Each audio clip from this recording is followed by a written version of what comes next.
And we will begin with a round of speakers on behalf of the political groups, beginning with Mr. Pekka Toveri for 1 minute, please. Madam President, dear colleagues, I totally agree with Commissioner Kos and in her very wise words. Europe is not safe before Ukraine is safe, and to safeguard Ukraine's safety and freedom, it is crucial that Ukraine can join the EU. Even though Ukraine is fighting existential war to survive, it has been able to take big steps towards its future EU membership. It's extremely important that this positive development can continue, that we stay in our course to accept Ukraine to the Union as fast as possible when Ukraine is fulfilling the requirements. At the same time, we have member states like Hungary, which are working with Russia to sabotage and prevent Ukraine's EU integration. This is totally unacceptable. EU Parliament, Commission and Council must use all tools and pressure to prevent Hungary or any other member state to sabotage our joint future with Ukraine. Slava Ukraini. Thank you very much. And the next speaker is Thijs Reuten for 2 minutes, please. Thank you, President. With this report, Parliament sends a strong signal. Ukraine is part of our European family, and our support for its accession is unwavering. Despite the war, Ukrainian authorities continue to deliver on reforms, and we recognize the progress, but also the difficulties. As true partners, we offer honest, constructive recommendations to Ukraine and to the Commission, so momentum is not lost. But let's be clear, accession is overshadowed by Ukraine's, and therefore our, existential fight against Russia's aggression. And here, it's time to be blunt. We see the same cycle. US pretends that there will be additional pressure. Putin pretends to talk. Europe hesitates. Pressure fades. Then Putin escalates his violence. And repeat. Ukraine suffers while defending itself and us. And we need to be honest. An unchecked Russia would be a disaster for the whole Union, from Poland to Ireland, from Finland to Greece. And too many member states still fail to face the truth. We talk in circles. Too much talk about Trump, too little action and too little leadership. Let's not fool anyone. This war is not over. Ukraine is brilliantly defending itself and holding the line. It is not losing. But there is no fair and just peace on the horizon, because Putin doesn't want it. Every signal says the opposite. And there's no point talking about security guarantees when we cannot pressure Putin into wanting peace. So our strategy must change. More pressure, more weapons, stronger sanctions, real enforcement, seizing the assets, the Russian assets. Avoiding risk now only guarantees greater risk later, and the level of our support determines the level of Ukrainian suffering. We know what to do. We can do more than we think as Europeans, and it's time for Europe not just to support, but to lead. That is how we achieve a just, fair and lasting peace. Thank you to the rapporteur for the cooperation, and Slava Ukraini. Thank you. And the next speaker is Ms. Kinga Gál for 1.5 minutes, please. Madam President, High Representative, Commissioner, when you hear proposals that the EU should send troops to Ukraine, then as a mother of 5 boys, I am scared. Statements like that bring war closer to the European Union, and it will not bring peace to Ukraine. Europe is weaker than ever before. And despite the peace efforts of the US President, Ukraine is suffering and experiencing the worst force of Russian aggression, and we are bringing forward resolutions, but there is no action because we do not recognize certain facts. This war will not be decided on the battlefield.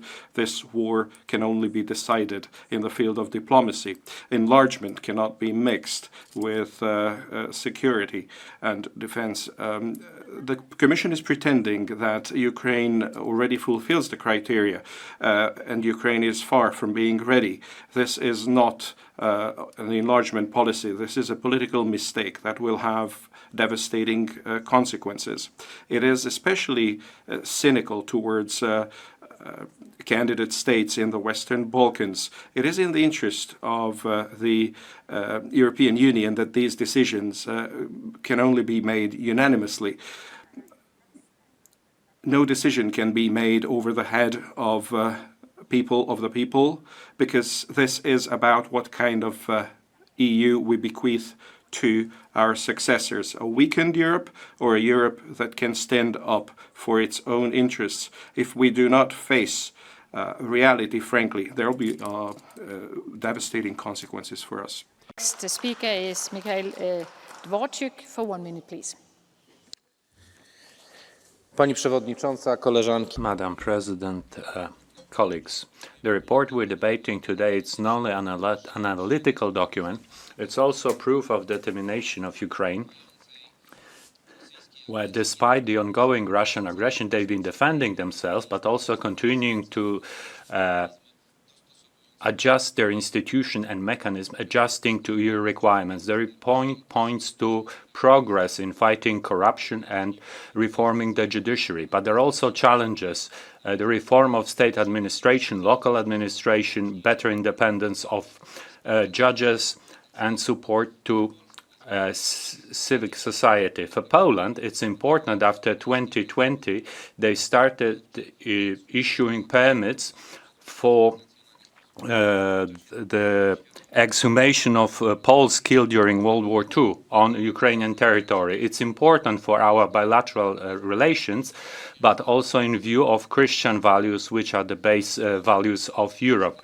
The membership of Ukraine is in the strategic interest of the entire continent. It would give us more security. A stronger Europe is a Europe with Ukraine. So it is our duty to show solidarity and build a common future and to support Ukraine in its fight on its path of reforms. Thank you. Okay, is Mr. Petras Auštrevičius for 1.5 minutes, please. Madam Chair, dear Kaja, dear Marta, dear colleagues, Russia's unprovoked and illegal aggression against Ukraine, which has been ongoing for 42 months, has undermined the foundations of European security. To stop Russia, we must create a security and defense mechanism which is stronger than its militaristic ambitions. To deter the aggressor, Europe has no choice but to extend the European security system to Ukrainian territory and strengthen its defense forces. Applying Newton's principle of physics, energy cannot be created or destroyed. Security guarantees will be effective if they are genuine and sufficient. A secure sky over Ukraine, the deployment of EU member states' military forces on its territory, and further military assistance to Ukraine are only part of the security guarantees that can truly deliver. Russia must pay military reparations to Ukraine. I warmly welcome the 9th of July decision of the European Court of Human Rights in the case of Ukraine and the Netherlands versus Russia, which found Russia guilty of systematic violations in Ukraine, including the downing of MH17. This court decision provides the legal basis for using Russia's frozen assets to compensate the Ukrainian people for immense damages and losses. Security and justice are an integral part of European life. Let us extend them to the people of Ukraine now. Thank you. Thank you very much. And the next speaker is Sergei Lagodinsky for 1.5 minutes, please. Es muss klar sein, es muss uns. Let's be clear. Let it be clear to all of us. There will be no peace without peace guarantees, security guarantees. You can't have a democracy. You can't invest. You can't secure a country if there is a threat of military coercion by its neighbour. The EU must step in to ensure that the US provides more clarity so that there are no more Russian drones, and to show that we are not on our own when it comes to standing with Ukraine. So what do we need to do? European presence would not mean war. It would mean peace. It's part of diplomacy. If after we've ensured peace, and we are present on the ground. That doesn't mean war, it means peace. Second, we need the US to be involved. It is not fair. It cannot be that Brussels is under more pressure than Moscow. It cannot be that we have to also fend off disinformation. No. The link between Russia and China is something that needs to be acknowledged by the US and other partners. It is up to us to ensure that Ukraine is safe, but the same applies to the US. And then Germany and German leadership needs to be clear. The times are over when Germany could stand back when it came to peace. Now Germany needs to step up. We can't hesitate and wring our hands, and that means that we have to have German and European soldiers present when we secure peace. And the next speaker is Özlem Demirel for 1 minute, please. Thank you very much, Madam President. Ms. Kallas, it's full of pride that we've announced the 19th package of sanctions. What are the measures that you've announced when it comes to the genocide by Israel on the Palestinians? When will you suspend the EU association agreement? On that front, your double standards become very clear. Colleagues, for 3 years now, we hear that in Ukraine it's a war of autocracy against democracy. Of course, the Putin regime is autocratic, but is it true that Mr. Zelensky and Ukraine is so democratic? Mr. Zelensky is not just known for his corrupt show in the Ukraine. There's an undermining of union rights, and opposition parties have been banned. And never mind what you think about the parties. What about democracy? What about employees' rights? What about unions? All that, colleagues, makes it clear that it's not about democracy. It's about hard geopolitics. To be clear, if you're saying before you're at the negotiating table that you're sending troops to Ukraine, Ms. Kallas, as you and Ms. Kallas and Ms. von der Leyen have said, you don't want peace. The people in Europe are in favor of peace in Ukraine and Europe and throughout the world. The next speaker is Hans Neuhoff for 1 minute, please.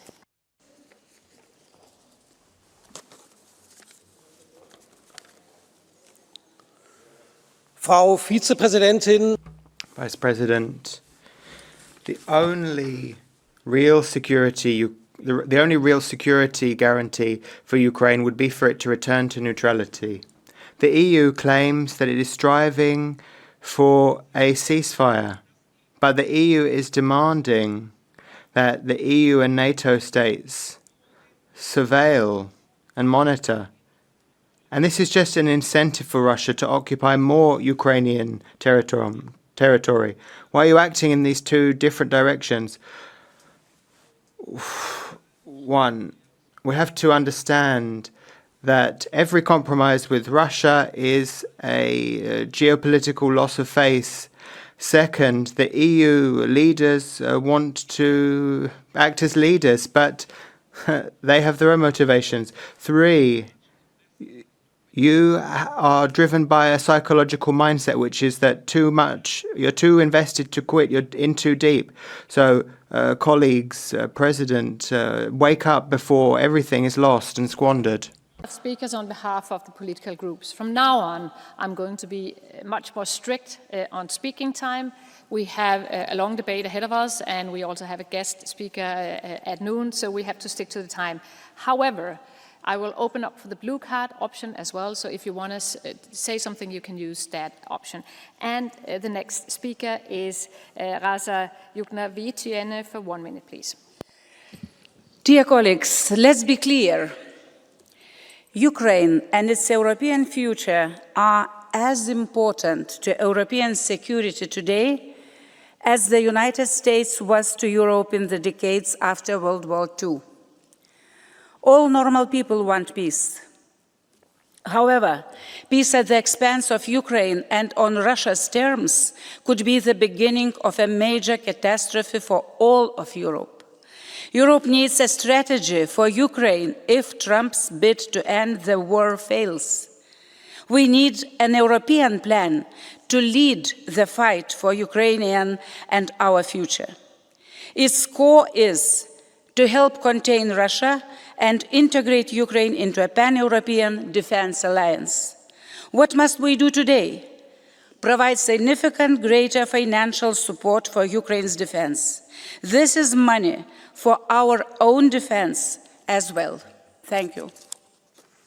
Thank you very much, also for sticking to the time. Next speaker is Tobias Kremer for 1 minute, please. Colleagues, I want to begin by thanking Donald Trump. Seriously. Because this summer, he's disproven once and for all a zombie theory that some in this House have been riding like a dead horse and have been riding again today, that if only we accommodated Putin, only reached out to him, we could have an easy peace. That's what Trump tried, and he failed. He has given everything to Putin. He rolled out the red carpet. He made concessions, and what did he get? Nothing. Nothing at all, no ceasefire, no compromise, only more attacks, more escalation, more aggression, and in a despicable mockery of diplomatic solutions, Putin bombed our own embassy in Kiev, endangering the very men and women who sacrifice their life and who dedicate their life to diplomatic solutions. So what more do we need to finally understand? That the only language that Putin speaks is strength, strength, and strength, so let's finally show some strength and strengthen Ukraine's armed forces, strengthen our sanctions regime, and strengthen by Western unity by showing European rather than Trumpian leadership. Appeasement has failed. Now it's time to get real about strength in peace. Thank you. Thank you. Let me repeat, please stick to your speaking time, also in respect of your colleagues. Next speaker is Pierre-Romain Thionnet for 1 minute, please. Permettez-moi tout d'abord de rendre hommage aux nombreux... First of all, I want to pay tribute to the many civilians in Ukraine who have died. We see that this was caused by Russian forces. Now, we have these plans, and they're all very good, but these plans just castles in the air. The logic is good, but all of this applies to the post-war period. This war continues, and Donbass is still under threat. These plans show our own weakness and incompetence or impotence. We not be able to do it without the US green light and their intelligence. But our plans also show that we were unable to prevent this invasion. We were unable to stop this conflict. But we will act when the conflict ends, if we're allowed to. The world is getting more and more difficult, and we have to accept that. Thank you. The next speaker is Mr. Gambino for 1 minute, please. So, President, Commissioner, colleagues, after years where Moscow was setting its sights on Kiev, well, I do think that we're coming close to a solution. We have the bravery of the Ukrainian people, and Europe is standing behind Ukraine, as Prime Minister Maloney recently said. We need to see guarantees of security inspired by NATO's Article 5. We need to ensure that there's a swift response to new attacks. And yet we're still facing a dramatic situation.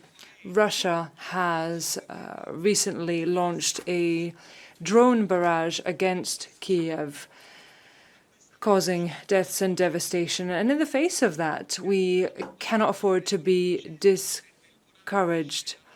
We need to move away from the spiral of hatred and move towards dialogue, as a wise man once said. And that must very much be our North Star. Peace, freedom, and security for Ukraine. Thank you. Next speaker is Ms. Strack-Zimmermann for 1 minute, please. Thank you very much, Madam President. First of all, I'd like to thank you, too, for your efforts. Ladies and gentlemen, Ukraine was attacked in an unimaginable extent. Mrs. von der Leyen's plane was jammed. EU representation was destroyed in Kiev. What else has to happen, ladies and gentlemen? I hear from the coalition of the willing, but I hear national egoism. If the EU wants to play a role in future in the theatre of this world, and not just be a dwarf, to be a giant, with the US and China and alongside Russia.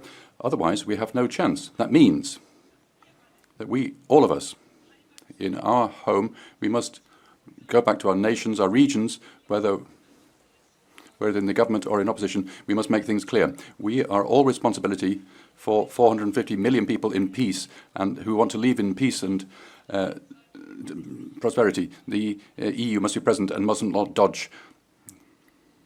There's a blue card. Do you want to take it? There's a blue card from Mr. Sieper. Mr. Sieper, which language? Rechts oder links? Yeah, you know him. Ah. Ach, da. Guten Tag, Frau Strack. Ms. Strack-Zimmermann, thank you for accepting the blue card. President, in line with the rules of procedure, I want to be able to answer Ms. Strack-Zimmermann's answer.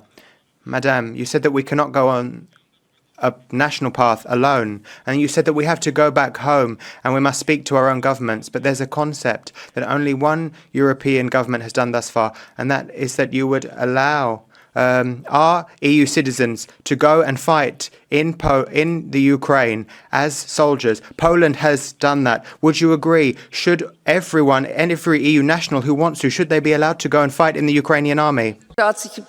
I think every state must be aware that it's part of the EU. It's not just getting the giveaways, getting the money. It must also show the responsibility. And the details of that, we should discuss that here. That's what it's about. I see countries, they talk a lot, but very little happens. Others do something. That's not enough. If we want to be taken seriously in this, if you look at what's happening in the Pacific and what Russia is doing, or how the American president has reacted, we have a chance if we act together. That is our strength, and that's what we should be doing. I have 30 seconds, but I mean 30 seconds. Ich stimme allem zu, was Sie gesagt haben. I agree with what you said. I just wish you'd answered my question in concrete terms. But I think we both agree that we need to fight further for Ukraine's independence. The speaker is Mr. Sikevicius for 1 minute, please. Dear High Representative, dear Commissioner, dear colleagues, Ukrainian cities are under the heaviest bombardment in months. And that just after the red carpet was rolled out to Putin in Alaska. Power stations, hospitals, homes are being hit night after night. And yet, Ukraine still finds the strength to push forward with reforms, from justice to decentralization, because Ukrainian people know their future is European. Last week in Paris, 26 nations pledged to form a reassurance force to protect Ukraine once there is a peace agreement. This is not a theory anymore. It is Europe showing it can act even when Washington hesitates. Dear colleagues, let's be honest. Moscow has zero interest in peace. It wants time to rearm, not to reconcile. And that's why EU must lead. Our responsibility is to deliver weapons fast, close all the loopholes in sanctions, and keep Ukraine's accession path alive, while giving it real security guarantees, and that will deter next possible attacks. If we get this right, we won't be protecting just Ukraine. Thank you very much. We will be protecting. Dear colleagues, please stick to your speaking time. Thank you very much. The next speaker is Mr. David for 1 minute, please. Chair, peace is something that cannot be torn in parts. Peace is conditional upon security guarantees for all. A party to a conflict whose security guarantees are not secured will certainly feel threatened, and that will have an impact on its behavior. Such a condition will mean that the conflict will continue. I'm afraid that this is what it is all about. A peace that is acknowledged to be fair by one party only is not a peace. Such a peace will not be acknowledged only if it was a post-capitulation peace. But that needs to be acknowledged by the defeated party. I do not know anybody who could possibly think that Russia is close to capitulation. If politics is the art of the possible, then whatever the European Commission, European Union is doing is not politics. On conditions enforced by the European Union, a peace cannot be achieved, and human losses and damage will continue to be caused, with the risk of starting a third world war. Thank you very much. The next speaker is Mr. Perez, but I don't see him, so I think that we continue with Mr. Sterber for 1 minute, please. Dzień dobry, Polsko. Good morning, Poland. Good morning, Europe. Today is the day of good news.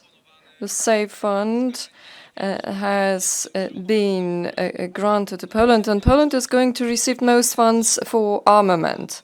This is an initiative from the times of the Polish presidency. We do, as Donald Tusk says, we not speak. We need deterrence and we need readiness. We need strong defense potential, and there we need to work together with the Ukrainian drone industry. Russian-Belarusian military exercises, Zapad, are starting. The fund also means the construction of the aerial defense systems, including the drone system. And here, the Ukrainians have reached perfection. But another important thing, in the report, we do not forget about history, yet investing in the future. The Volyn massacre needs to be commemorated. Exhumation have started, also burials. I'm really happy that this has been included in the report. Thank you very much. Here is Ms. Fritton for 1 minute, please. Tack, fru talman. Ja, världsordningen är I gungning. President, if we look at the world order, it is in flux. And we are facing our toughest test in decades. Ukraine is not just fighting for itself, but for all of us. In recent days, there has been a major drone attack on Ukraine, and a government building in Kyiv was hit. A mother and her child lost her life. There were other casualties. Yet we see that the EU and EU member states continue to shirk their responsibility when it comes to Ukraine. We see that there is a path forward, but many member states are lagging behind. We, as the Social Democrats, are demanding the following. We're demanding that more needs to be done. We think every member state needs to step up by the end of the year and spend at least 0.5% of military spending on Ukraine. Slava Ukraine. Vannacci for 1.5 minutes, please.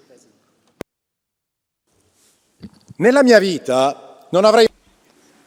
I never thought that I would ever back up someone so fervently in favor of the Green Deal and Brussels technocracy. But Commissioner Teresa Ribeiro was right about one thing. The European Union has failed. It's failed on tariffs, so brilliantly negotiated by Ms. von der Leyen. It's failed on immigration, filling Europe with the most desperate souls on earth. It's failed on energy, which we used to buy cheaply from the Russians, and today we are spending 700 billion to buy that same energy from Washington.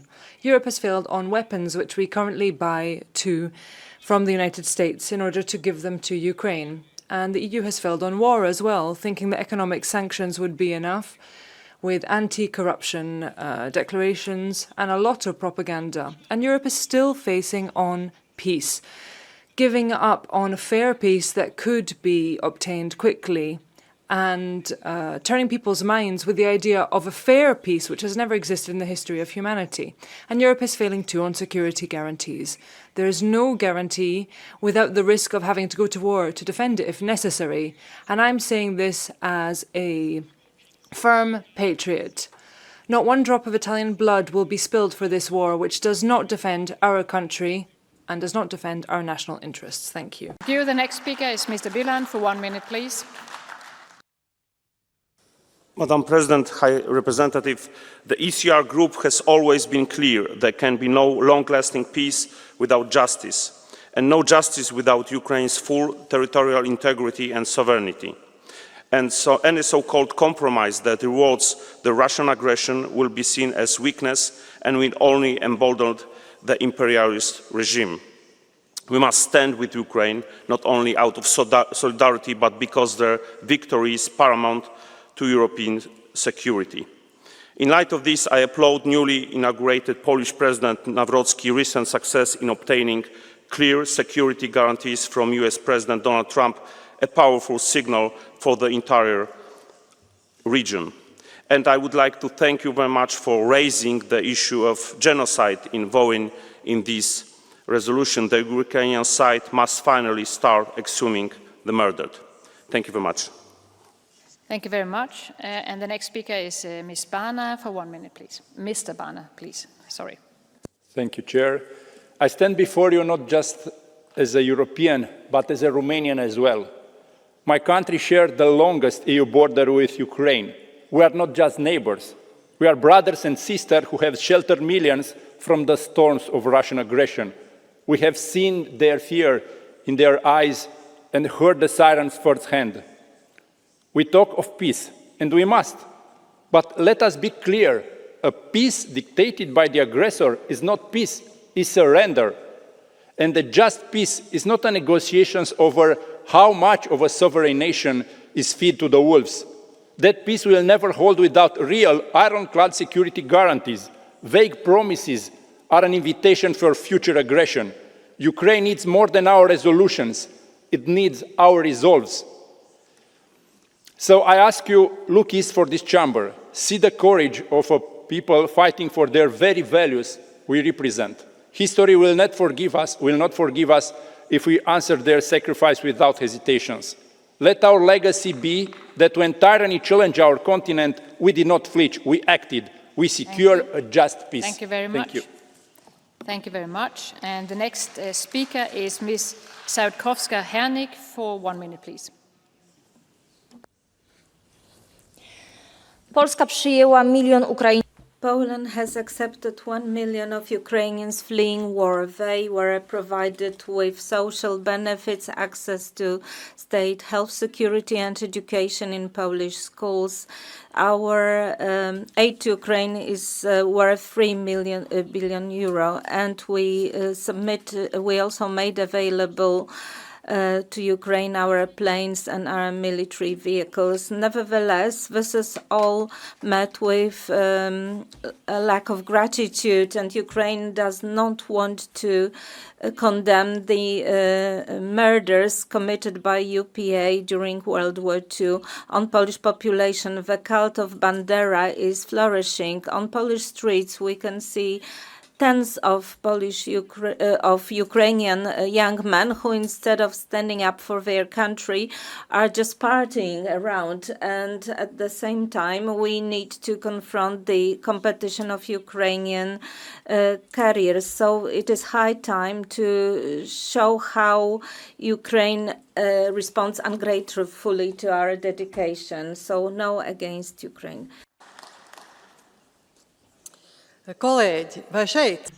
Dear colleagues, is there anyone left here in this House who actually believes that Putin wants peace? If there are such people, they're either naive or friends of the Kremlin. Russia has intensified its devastating attacks on Ukrainian civilians, its infrastructure, and even on its seat of government. This is the Kremlin way of mocking the EU and US attempts to stop this war. The only road to peace is to increase pressure on the aggressor and to intensify sanctions against Russia. Everyone must be aware that Ukraine is the security guarantee for Europe against the imperial ambitions of the Kremlin.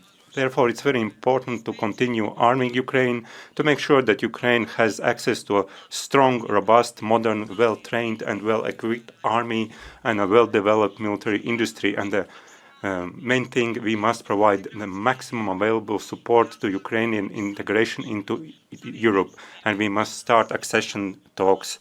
Slava Ukraine. And the next speaker is Mr. Benifei for 1 minute, please. Il tappeto rosso americano per il criminale. The US rolled out the red carpet for the war criminal Putin, leading only to more bombs over Kyiv, killing innocent civilians. According to Trump, the war should have finished 24 hours after the US event, and yet we're still here discussing the murderous events led by an autocrat.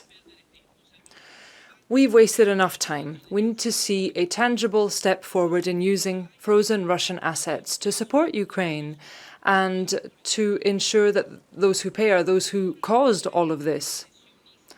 The international community must come together in setting out fair conditions for a sustainable and safe peace that's respectful of the Ukrainian people and Europe, of which Ukraine is a part, and to rebuild an international order that is rules-based and not on spheres of influence and arrogance. Thank you. Thank you very much. And the next speaker is Mr. Demirel for 1 minute, please. I would like to raise 2 points.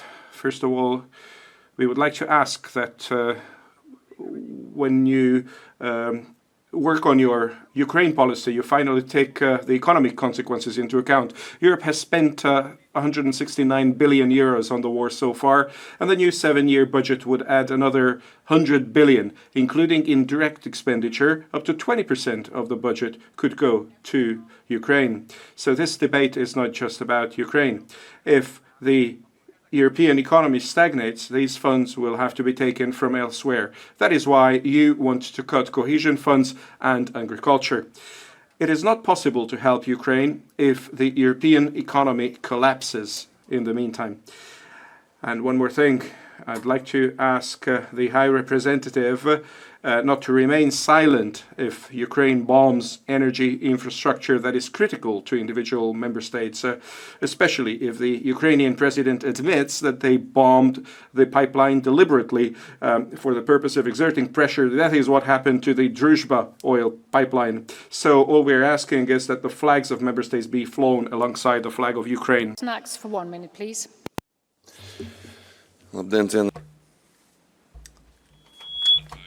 Hello. Before the debate, we talked about Ukraine. Since then, lots of missiles have been detected at Ukraine. Many people have died, including children. But a good thing has happened in this time, and we have to thank Mr. Trump for that. He showed the whole world how diplomacy works or does not work with Russia. Each negotiation with Russia means new attacks on Ukraine, because Russia's policy is very simple. Talking for it is weakness, and Russia's borders and frontiers are where it is stopped. They have declared it. So only the fear of losing is something that can grant us a victory, and only a strong military army, a strong military industry can ensure guarantees for Europe. Ukraine is part of Europe, so Europe is part of Ukraine. Thank you. Pans. Thank you very much, dear Vice President, dear Commissioner. Madam Kroes, you said rightly, yes, it's a strong sign that Ukraine comes to Europe. It's a strong signal also to Moscow. But there are other signals to Moscow from the very left and from the very right. These signals they are parrots. They say the same as Putin, and we just heard it. And then Mr. Gal, she already left, she talked about her boys.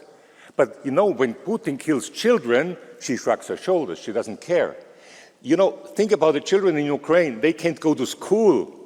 Think about them. They can't go to a hospital because he's also bombing hospitals. You don't care about that, and we know that. On the other hand, we know that if Ukraine flourishes, that's a great sign that part of the European Union, it's better life, and it's also democracy is a better life. And that's also our sign to them. And one message to the people in Ukraine, there's a huge majority in favor of you.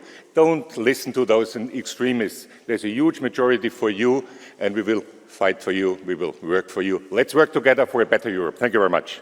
Thank you very much. And the next speaker is Mr. Volgin for 1 minute, please.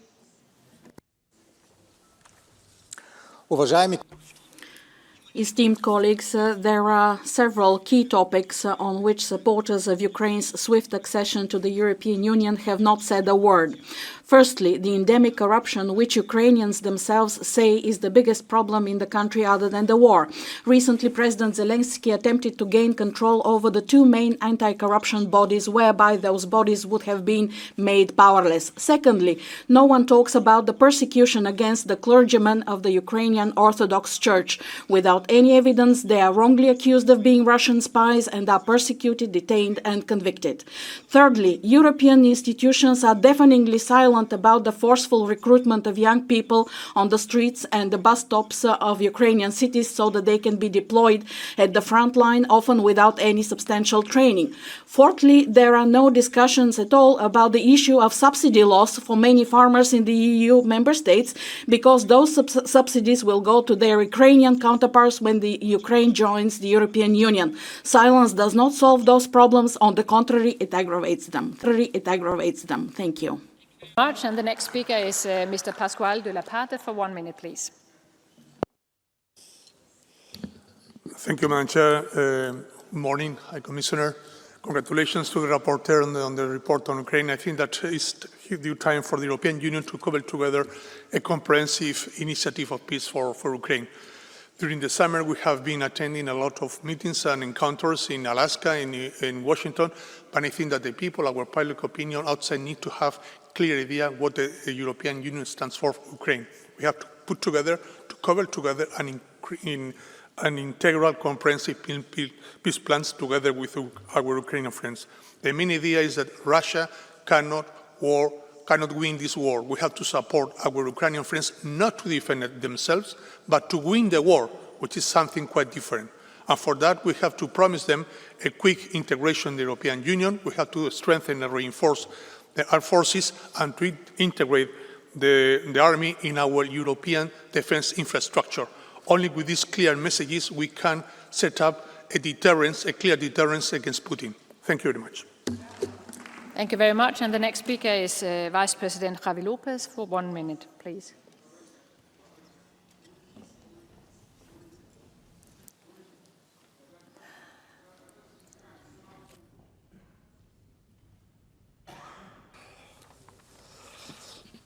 Muchas gracias, Presidenta. Thank you very much, President. Well, the brutal and illegal invasion carried out by Russia against Ukraine carries on. What we see in Ukraine is a heroic defense of the territorial integrity of Ukraine and in defense of European values as well. But what did we see over the summer?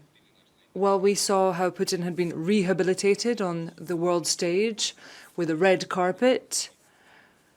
We saw that Putin was able to maneuver what he wanted, which was to save time. And what we saw was that Europe was not getting the support it needed from the US. I think that what this indicates is that we need to move away from our dependency in terms of security and defense. The EU needs to be strategic, and without that, we're not going to be able to defend our sovereignty. So we need to improve the competitiveness of our industries, and we need to redouble our efforts in supporting Ukraine. Why? Because the security of the future of Ukraine cannot depend on the vanity of US leaders. Thank you. Is Ms. Steger for 1 minute, please. Ladies and gentlemen, Mrs. Kallas, I must ask you, like Ms. von der Leyen, if what do you want to achieve?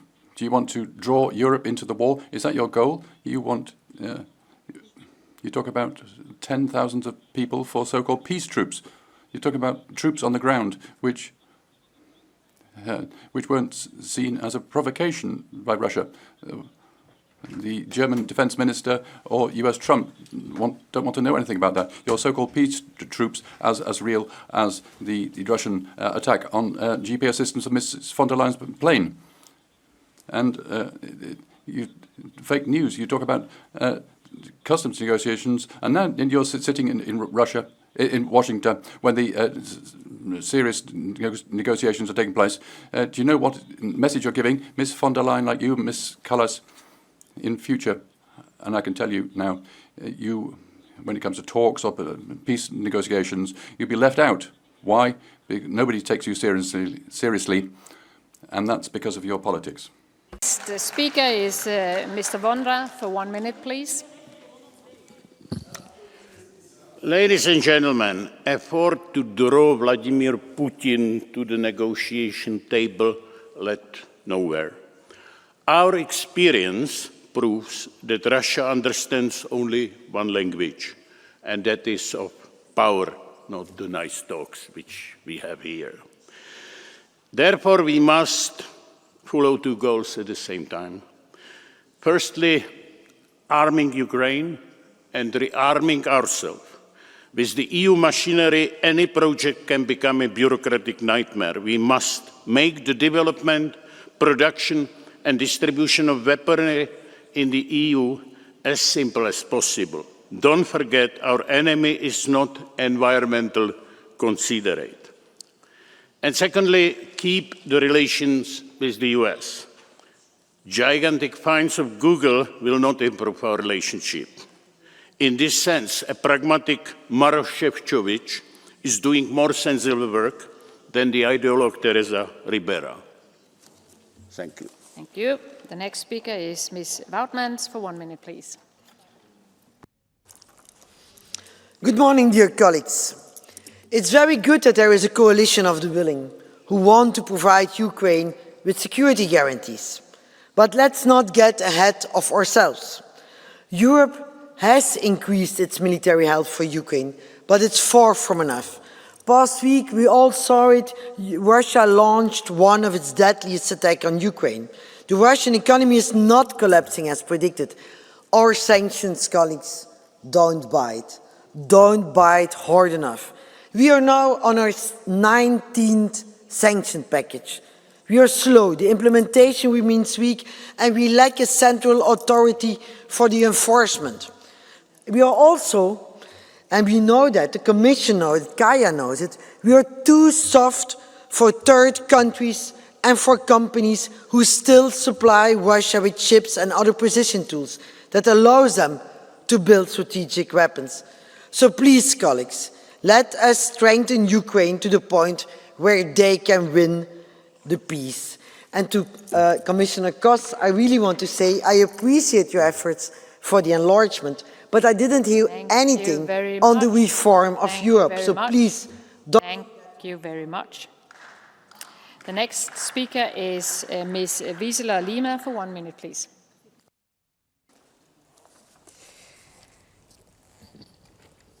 For 3.5 years. For 3.5 years, the Ukrainians are woken every night by sirens. They've been burying their dead, killed by the Russian army for 3.5 years. A war against Ukraine which is completely unjustified. There's been no provocation. We will never forget the atrocities of Bucha. We continue to ask for civilian prisoners to be freed and for deported children to be brought back to Ukraine. We've decided to support the Ukraine for as long as it takes, and that's the minimum we can do, not just because we owe this support to our neighbours who have decided that they want to live freely and in democracy, like us, but they are also a rampart against an authoritarian regime that threatens us militarily and that is carrying out a hybrid war, a dangerous hybrid war against our democracies. We must therefore provide all the military support that we can to Ukraine. We must step up sanctions on Russia, and we must support Ukraine and bring it into the European Union family, as was promised. Guzanina for 1 minute, please. Thank you, dear Chair. Last weekend, Russia launched 818 drones against Ukraine. Meanwhile, President Putin is laughing in Moscow. President Trump sends mixed signals, one day promising peace, the next praising the leader of Russia. In Beijing, President Xi gave Putin yet again a global stage, and Europe were absent. Peace talks are shaped by others. The days when trade power gave us leverage is over. This has given Putin a clear table to push harder and further crush Ukraine's fight for freedom. As said in the report, Ukraine is the single most important area of EU activity in the external relations realm. Dear Chair, if Europe is not at the table, we are on the menu. Thank you very much. And the next speaker is Ms. Ferenek for 1 minute, please. Thank you, Chair. Tisztelt kollégák! Dear colleagues, it is important that today's debate finally has the word peace in it. And that is important for people living in Europe and in Ukraine. They all want peace because they have been suffering for too long. Suffering, but not only suffering, dying in the battlefield or during the military draft because of the inhumane treatment that they receive. The Hungarians living in the Zakarpattia Oblast of Ukraine also suffer from anti-Hungarian incidents. There is discrimination against them when they cross the border, when they try to cross the border, and this is in a country that wants to join the EU. The report is biased towards Ukraine and its pseudo-reforms and calls on Hungary to ignore the Copenhagen criteria. That is unacceptable. Hungary is respectful of the enlargement conditions and is for minority rights. Enough of double standards. Next speaker is Mr. Gutta for 1 minute, please. Rien n'est fait, hélas, rien n'est joué, mais il... No outcome yet, but it would appear that something is shifting. He's feeling concerned, looking at the ties, the close coming together of Russia and China. So it might appear that Donald Trump is realizing that he's going to need allies to face down the Russia-China alliance. Since the humiliation suffered by Volodymyr Zelensky in the Oval Office, we, the European Union, have come together, joining up with the United Kingdom and invited along with us Canada, Australia, Japan, and many other important democracies. We are setting up new alliances, shaping a new sphere of influence on the world stage. But of course, much remains to be done. Our security and the threats that Ukraine face demand much more from us. Next speaker is Ms. Zopko for 1 minute, please. Hi, thank you very much. I will speak in Croatian. Poštovana Madam Commissioner, I regret the fact that High Representative Kaja Kallas could not come here. I would like to welcome Minister of Justice of Bosnia and Herzegovina, and this shows how important it is to make sure that Bosnia and Herzegovina survives and to accede to the Union. This is a problem that we will see in the future because the left parties do not see the interest for them to be here. When the aggression against Ukraine started, they were here. Where are they now? I would like to congratulate Mr. Gahler for fighting for years for this. And now we finally have a report on Ukraine. But accession is the only way to defend Europe. And to all my colleagues who spoke here and said that we need to change our tactics towards the US, this is not true. Without the US, Croatia could not be saved. Croatia had to defend itself. Without the US, the president cut off the speaker. Next speaker is Mr. Pizzula for 1 minute, please. Thank you, Madam Commissioner, colleagues. When our peace efforts are responded to with a drone and missiles attack on the civilian infrastructure, government building and EU representation office, the conclusion should be clear to all. There is no genuine will from Putin to talk or act towards peace. While discussion on security guarantees are welcomed, there are more concrete actions we can do now. Bolder decisions related to immobilize the Russian state assets, energy independence from Russia, and to pursue it in general, to work on genuine and predictable partnership globally to support international law and Ukraine. Apart from military and economic support, we need sufficient assistance for Ukraine to strengthen its judiciary and the rule of law, while fighting corruption as rightfully underlined by the report. Progress in these areas is vital for Ukraine now. By defending itself, Ukraine is defending Europe. And by strengthening itself, the European Union can better support Ukraine. Slava Ukraine. Thank you very much. And the next speaker is Mr. Altula for 1 minute, please.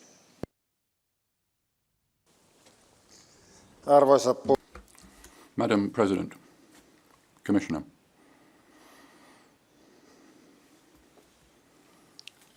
it was said that as the escalation of war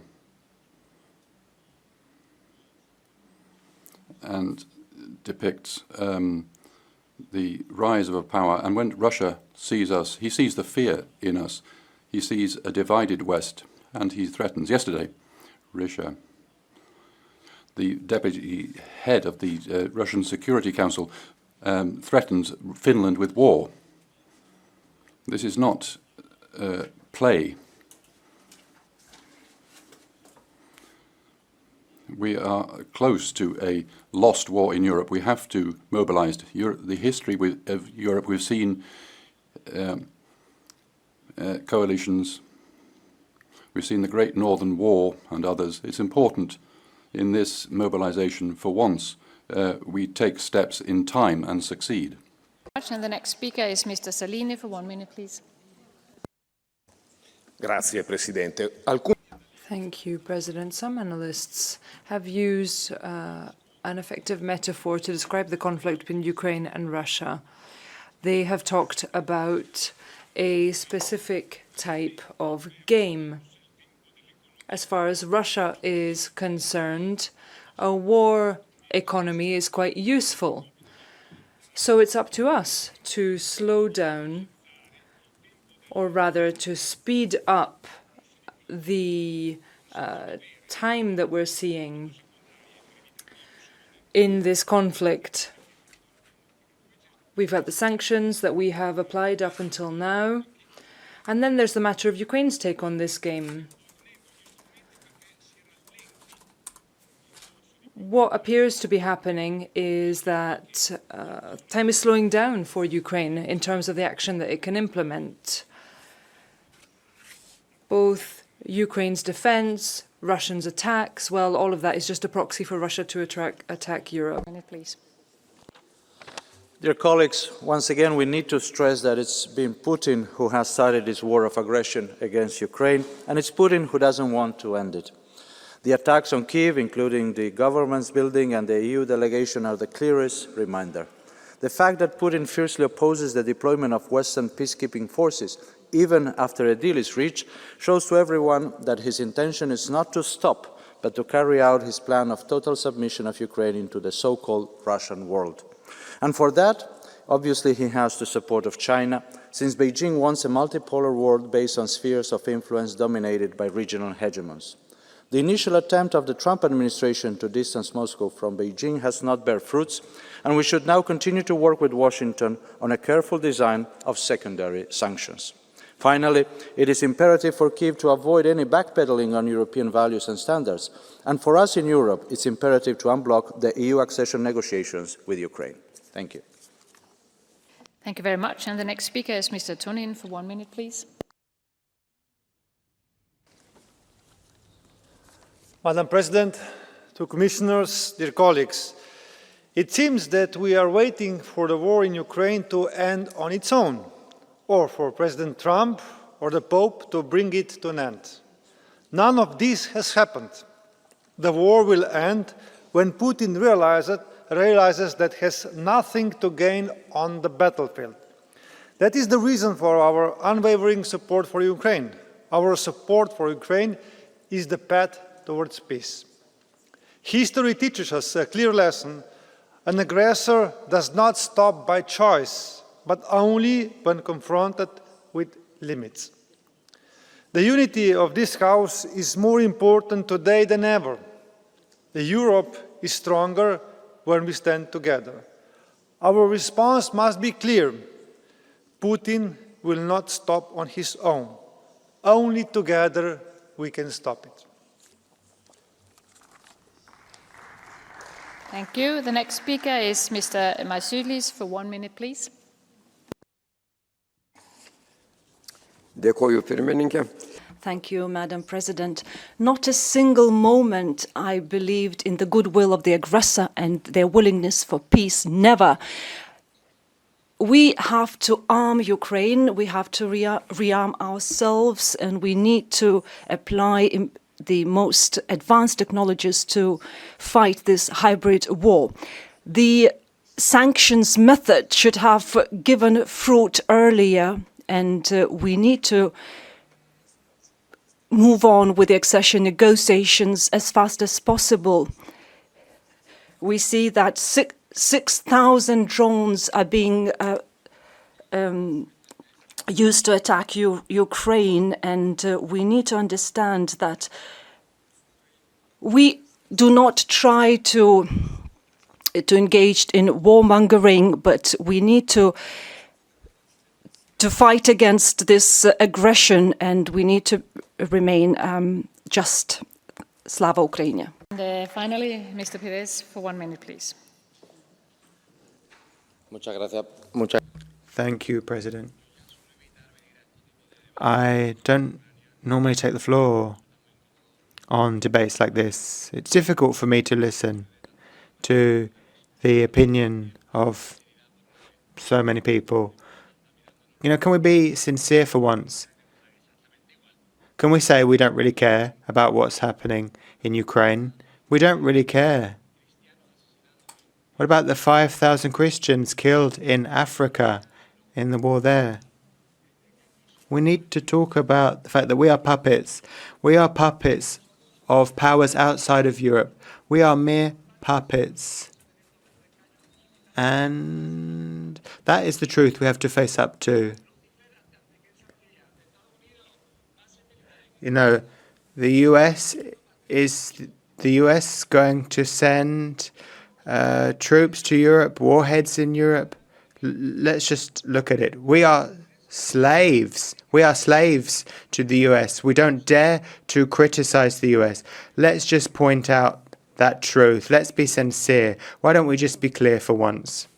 Very much. And now we come to the Catch the Eye. And the first on our list for Catch the Eye is Vytenis Povilas Andriukaitis. For 1 minute, please. Thank you, Madam President. Colleagues, when I'm listening in this chamber to those MEPs who claim that they're patriots, I can't help remembering a saying: patriotism is the last resort of bastards.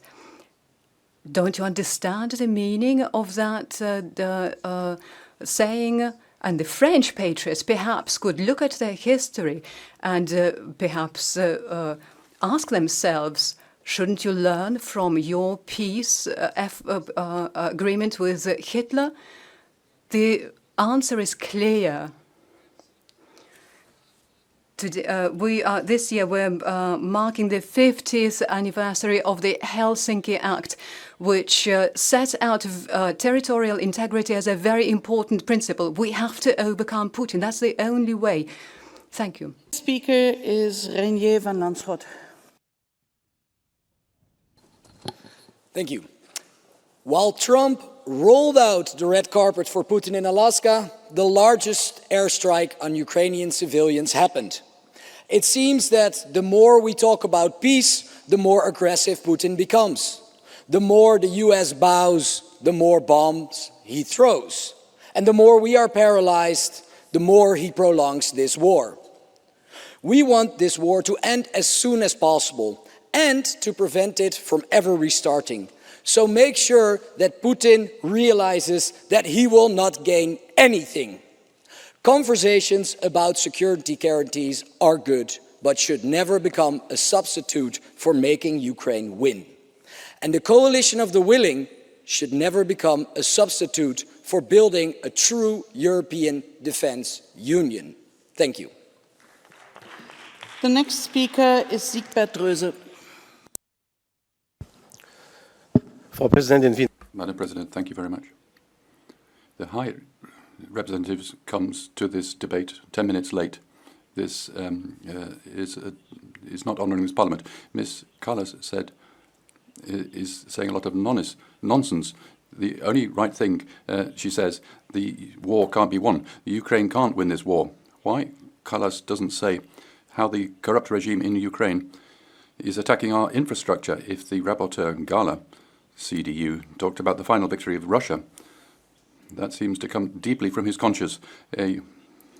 Russia is taking revenge for the outcome of the Second World War. That is a disgrace, Mr. Gala. You should be ashamed. Show respect to this House. This House is a representation of the citizens of Europe. It isn't a sham parliament. The next speaker, Diana Vicic.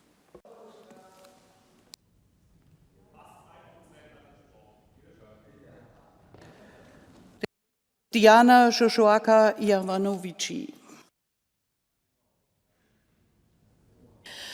Thank you. I will speak Romanian. Cred că nu ați înțeles. I don't think you understand one thing. We don't have the same spheres of influence. We have different power poles. I don't think you understand that the EU is now on its own and there are different powers at a global level with all those countries that you call dictators. And in the meantime, we see in Europe the most terrible of dictators. In Romania, we should have seen about 270 billion from the US to the Ukraine. But do you know what happened during the governments of Ciucă and Ciolacu that you supported? Well, $100 billion disappeared. And there are some people who are involved in stealing this money, not just Romanian prime ministers, but also important figures that run the EU. Nobody's saying this, but us Romanians disagree with dying on the front for Ukraine. But you should know that there are 1 million Romanians in Ukraine who are discriminated against by the dictator in Ukraine. Very much. We are in the Catch the Eye and we're already running out of time, and we are in a Ukrainian debate, not in a Romanian debate. So the next speaker is Juan Fernando López Aguilar. Danke, Frau Präsidentin. High Rep Kaja Kallas. 2 debates esta mañana en el Pleno sobre Ucrania y sobre... 2 debates this morning in the plenary, Commissioner, on Ukraine and Gaza, 2 very different conflicts that do nonetheless share one characteristic: the hypocrisy of the foreign policy of the EU. The coalition of the willing is merely a poor substitute for unanimity. There's no clear position from the EU. And the coalition of the willing includes countries that are no longer even in the EU, like the UK. This premise on Ukraine's security requires a peace that is very, very far out of reach. And Putin is saying very clearly that the EU's involvement in Ukraine's security would not be security for Ukraine, but for the EU. But what's most serious is that no one is even inviting the EU to the talks, which merely disregards its so-called strategic autonomy. Alexander Zell.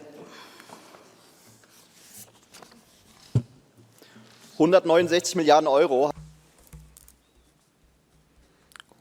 We have sent 169 billion euros to the Ukraine over recent years, and we've said that we won't import any Russian gas anymore. We've heard from that from Ms. Kallas. But what about the other consequences of your policy, Ms. Kallas? Our chemical industry is falling apart in Germany. That's because energy prices are just too high. Bayer, BASF, they're laying off people in droves. Leverkusen, Ludwigshafen, Bitterfeld, all of these people are having their jobs taken away from them because of your policy. You are spending all this money, which we don't have anymore. The government collapsed yesterday in France because they couldn't agree on saving measures. The German government is wringing its hands, trying to find new sources of money.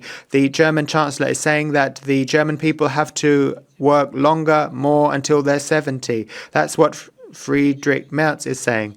And we in Strasbourg and Berlin, what is done here continues to surprise me. You disdain the people, the taxpayers who are funding everything you're doing. So that's why my party is riding high in the polls.